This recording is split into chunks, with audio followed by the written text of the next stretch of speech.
Hello everyone, welcome to my channel Bihar board परीक्षा और आप देख रहे हैं बीबीपीएल। तो आज की इस वीडियो में लेकर आया हूं टॉप मोस्ट हिस्ट्री के सब्जेक्टिव क्वेश्चन आंसर। अगर आप लोग को किसी भी सब्जेक्ट का इस तरीके के चाहिए तो आप लोग कमेंट सेक्शन में कमेंट करके बताइएगा, मैं सब सब्जेक्ट का इस तरीके से लेकर आऊँगा।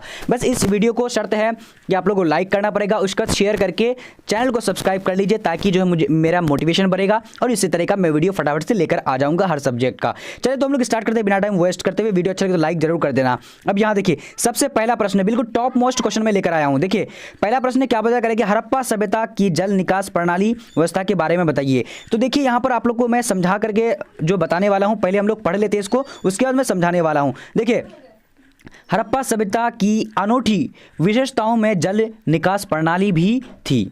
ठीक है, हड़प्पा शहरों में नियोजन के साथ जल निकास प्रणाली की व्यवस्था की गई थी। ठीक है, सड़कों और गलियों को लगभग ग्रिड पद्धति में बनाया गया था। यह एक दूसरे को समकोण पर काटती थी। अब यहाँ पर मैं समझा रहा हूँ आप लोगों को थोड़ा सा।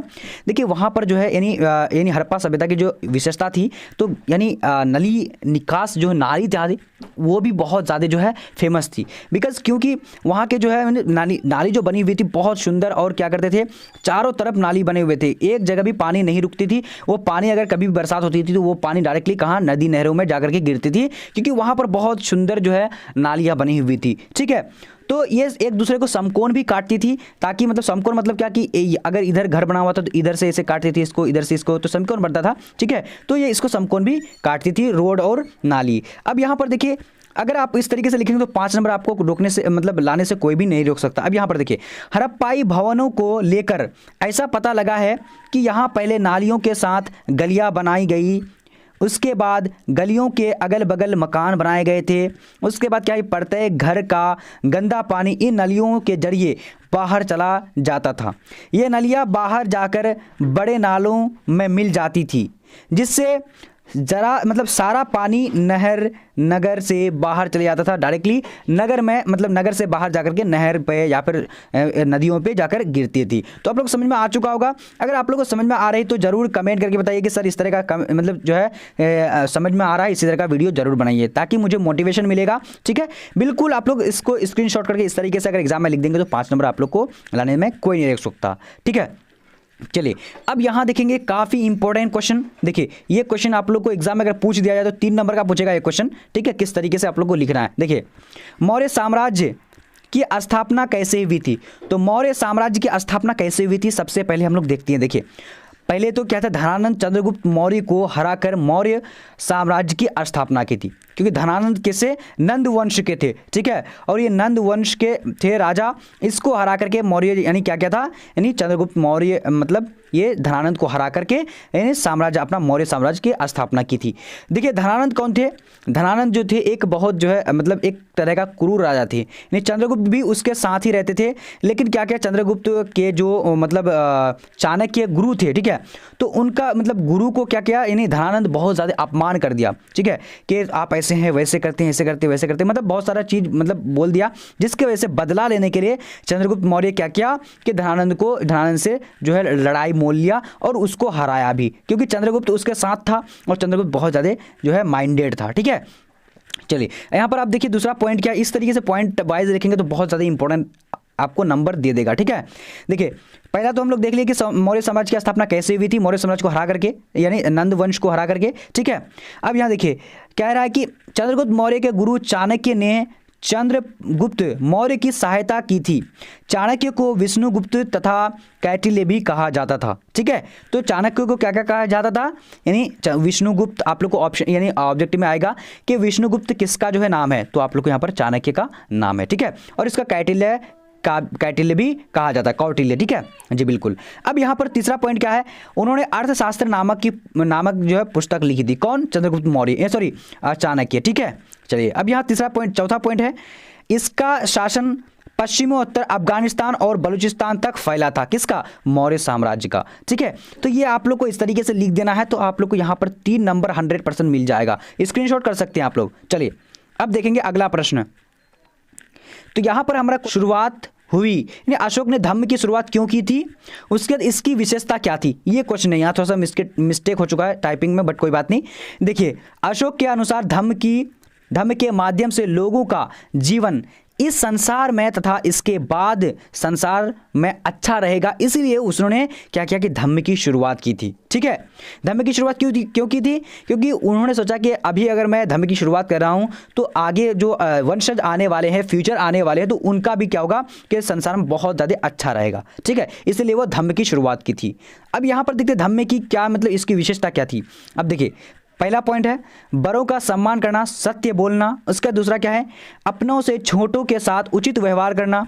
उसके बाद तीसरा पॉइंट है विद्वानों ब्राह्मणों के प्रति सहानुभूति की नीति। देखिए आप लोग लिख सकते हैं यार, स्क्रीनशॉट करके लिख सकते हैं इसको, बिल्कुल एकदम 3 नंबर आप लोग को पक्का मिल जाएगा किस तरीके से लिखेंगे तो। अब यहाँ देखिए, वैसे आप लोग को समझ में आ रहे हैं ना, आप लोग बताइएगा, क्योंकि इस तरीके से सब्जेक्टिव समझाना बहुत डिफिकल्ट टफ लगता है। ठीक है, अब यहाँ देखिए दासों और सेवकों के प्रति दयावान होना। ठीक है, ये आप लोग क्या करेंगे, इसको इस तरीके से लिख देंगे तो आपको 100% जो है 3 नंबर दे दिया जाएगा। क्या आप लोग को समझ में आ रहा है ना? आप लोग जरूर थोड़ा सा बताइएगा। ठीक है जी हाँ, चलिए अब आगे देखते हैं। आगे क्वेश्चन नंबर क्या बोल रहा है, 4 नंबर। देखिए 4 नंबर भी ये 3 नंबर का क्वेश्चन इस तरीके से पूछा जाएगा आपको। क्या करें कि गुप्त काल भारत का कौन सा काल था। देखिए कितना इंपॉर्टेंट क्वेश्चन है ये भी, क्वेश्चन जो आप लोग को बहुत बार पूछा गया, आप अपने प्रीवियस ईयर क्वेश्चन को जरूर देखिएगा। ठीक है, अब यहाँ देखिए, मौर्य काल के बाद गुप्त काल को भारत का स्वर्णिम युग कहा जाता है। ठीक है, यानी क्यों कहा जाता है? क्योंकि वहाँ उस समय नहीं, गुप्त काल में बहुत ज़्यादा लोग जो है विकसित कर रहे थे, लोगों को जो है सहूलियत मिलती थी रहने सहने की, बिल्कुल जो है लड़ाई मार न कुछ मतलब भेदभाव नहीं था उस समय, इसीलिए स्वर्ण काल मतलब गुप्त काल को स्वर्ण काल माना गया है। ठीक है, अब यहाँ देखिए दूसरा पॉइंट है गुप्त साम्राज्य की स्थापना श्रीगुप्त। देखिए गुप्त साम्राज्य की स्थापना किसने की थी? श्रीगुप्त ने की थी। ठीक है, श्रीगुप्त द्वारा लगभग यानी कितने में की थी? 275 ईस्वी में की गई थी। अब यहाँ पर आपको इसमें जो देखिए ऑब्जेक्टिव भी आपको कवर करनी है। अब आप लोगों को क्या बोलेगा कि गुप्त काल का जो संस्थापक कौन थे? तो श्रीगुप्त हो जाएगा। और कब की थी? तो कब की थी? तो यहाँ पर 275 ईस्वी में की थी। देखिए यहाँ पर आप लोग को ऑब्जेक्टिव क्वेश्चन कवर हो रहा है। क्या बात है, एकदम मजे से आप लोगों को क्लास करना चाहिए। अच्छा आप लोग को अभी तक मजा आ रहा है ना क्लास में मजा आना चाहिए। ठीक है, देखिए स्क्रीनशॉट भी कर सकते हैं आप लोग, पढ़ सकते हैं दोबारा। अब यहाँ देखिए गुप्त काल में अधिकतर सोने के सिक्के बनाए जाते थे। ठीक है, तो और गुप्त काल की राजकीय भाषा क्या थी? संस्कृत थी। और गुप्त काल में अधिकतर जो है सोने के सिक्के बनाए जाते थे। ठीक है, चलिए तो आप लोग को समझ में आ चुका होगा, बहुत बढ़िया। अब आगे देखते हैं, आगे क्वेश्चन नंबर क्या बोला जा रहा है। देखिए महाभारत के बारे में एक टिप्पणी लिखे। देखिए ये क्वेश्चन आप लोग को 5 नंबर का पूछा जाएगा, बट यहाँ मैं एकदम आप लोग पैराग्राफ में इसलिए लेकर आया हूँ ताकि आप लोग को बिल्कुल अच्छी तरीके से समझ आए और आप लोग जो है बिल्कुल इसको पढ़ पाए, एकदम समझ के पढ़ पाओ। ठीक है, अब यहाँ देखिए महाभारत के बारे में एक टिप्पणी लिखा है। तो महाभारत के बारे में एक टिप्पणी अगर लिखने के लिए बोलेगा तो मैं यहाँ पर एकदम लाइनिंग करके नहीं लेकर आया हूँ, ताकि आप लोग को इस तरीके से क्या होगा, पॉइंट वाइज याद रहेगा, अच्छे से समझ में आएगा। ठीक है, अब सबसे पहला पॉइंट हम लोग देखते हैं। देखिए क्या है पहला पॉइंट, महाभारत दुनिया का सबसे बड़ा महाकाव्य है। इस तरह से लिखेंगे सबसे पहला पॉइंट। उसके दूसरा पॉइंट क्या लिखेंगे, महाभारत 1 लाख से अधिक श्लोक है। महाभारत में 1 लाख से अधिक श्लोक हैं। इसका पूरा नाम क्या था? जय संहिता नाम था। ठीक है, इसका पूरा नाम आपको यहाँ पर ऑब्जेक्टिव पूछा जाएगा कि यानी महाभारत का पुराना नाम क्या था? तो जय संहिता नाम था। और इसमें कितने श्लोक थे? तो 1 लाख से अधिक श्लोक थे। ठीक है, चलिए महाभारत का पूरा मतलब क्या कहा गया? महाकाव्य कहा गया है। ये आप लोग को ऑब्जेक्टिव में पूछा जा सकता है। अब यहाँ पर चौथा पॉइंट देखते हैं। ये भारत के सबसे समृद्ध ग्रंथों में से एक है। तो ये कौन? यानी महाभारत। ठीक है, चलिए ये हो गया। उसके बाद लाइनिंग करके आप लोग को एकदम टॉपिक वाइज लिखना है। आप लोग को 5 नंबर 100% मिल जाएगा अगर इस तरीके से खुश हो जाएगा देख करके कि कितना शानदार लिखा है। ठीक है, अब यहाँ देखिए महाभारत की रचना 1000 वर्ष तक होती रही। लगभग कितना? 1000 वर्ष लगा था। ठीक है, और ये 500 BC में जाकर के ये क्या हुआ था? तैयार हो गया था। ठीक है, अब देखेंगे आगे की ओर। यहाँ पर देखते हैं 5वां पॉइंट हमारा क्या है, 6ठा पॉइंट। महाभारत उस समय के समाज की स्थिति तथा सामाजिक नियमों के बारे में हम लोग को जानकारी मिलती है। किससे? महाभारत की। क्योंकि महाभारत जो है ये क्या है, एक महाभारत जो है इस यानी आज से लगभग हजारों वर्ष पहले की बात है, यानी 500 BC की बात है। उस वक्त लोग कैसे रहा करते थे, कैसे शादियां हुआ करती थी, कैसे लड़े थे लोग वहां पर उस समय, साम्राज्य किस तरीके से, ये सारी चीज़ जो पता चलता है। ठीक है, चलिए तो आप लोगों को ये 5 नंबर भी समझ में आ चुका होगा, बिल्कुल 5 नंबर का।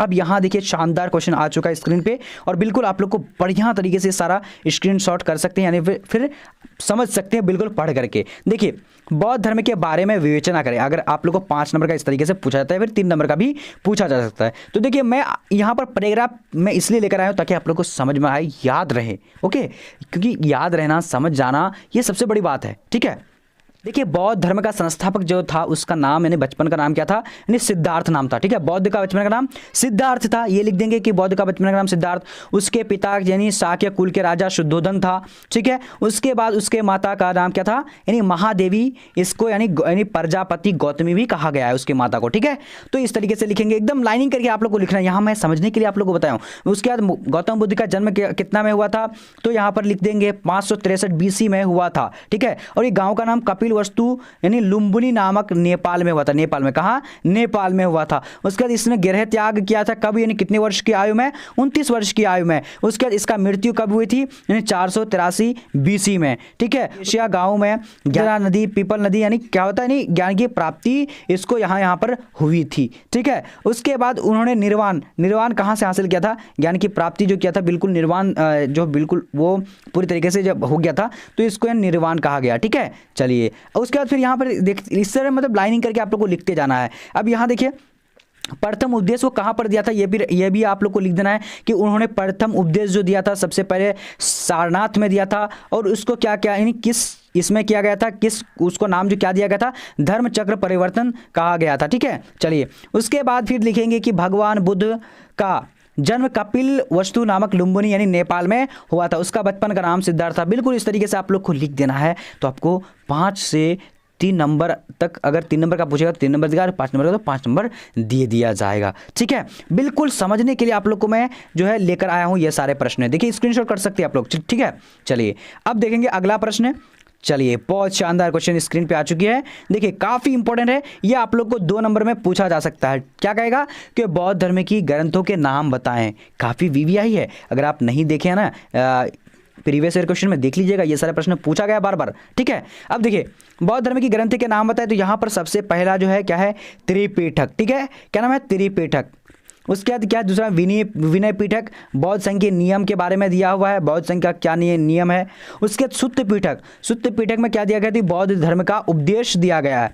उसके बाद क्या है, यहाँ पर देखिए, ये त्रिपिटक का पाठ है। ठीक है, उसके बाद क्या, ये अभिधम्म पीठक मतलब ये दार्शनिक सिद्धांत। यहाँ पर क्या है कि लोगों को किस तरीके से दर्शाना चाहिए, क्या करना चाहिए, तो इसमें ये सारा चीज़ बताया गया है। तो आप लोग स्क्रीनशॉट कर सकते हैं। ओके, तो आज हम लोग कितना क्वेश्चन लेकर आए हैं, 7 ही क्वेश्चन लेकर आए हैं। अगर आप लोग को वीडियो अच्छा लगे तो लाइक करना, शेयर करना, और अगर आप लोगों को कोई सा भी सब्जेक्ट का इस तरीके से पढ़ना चाह रहे हैं तो हमारे कमेंट सेक्शन में जाइए और कमेंट करके बताइए कि सर ये सब्जेक्ट का चाहिए। ठीक है, और आप लोग को चाहिए जो भी सब्जेक्टिव हो, ऑब्जेक्टिव हो, जो भी चाहिए, तो आप लोग डिस्क्रिप्शन बॉक्स में टेलीग्राम का लिंक दिया हुआ है, और आप लोगों को गूगल में जाना है। गूगल में जाकर के आप लोगों को क्या करना है, BBPHELP.com लिख देंगे, तो आप लोगों को क्या मिल जाएगा, ये सारा चीज़ मिल जाने वाला है। सब्जेक्टिव, ऑब्जेक्टिव, चैप्टर वाइज सारा चीज़ आप लोग को टॉपिक वाइज मिल जाएगा। तो वीडियो कैसा लगा आप लोग को कमेंट सेक्शन में जरूर बताइएगा, ताकि मुझे मोटिवेशन मिले, और ज़्यादा से ज़्यादा बेटर वाला कमेंट करिएगा। ठीक है, ताकि मैं हर दिन इस तरह का वीडियो में बना पाऊंगा।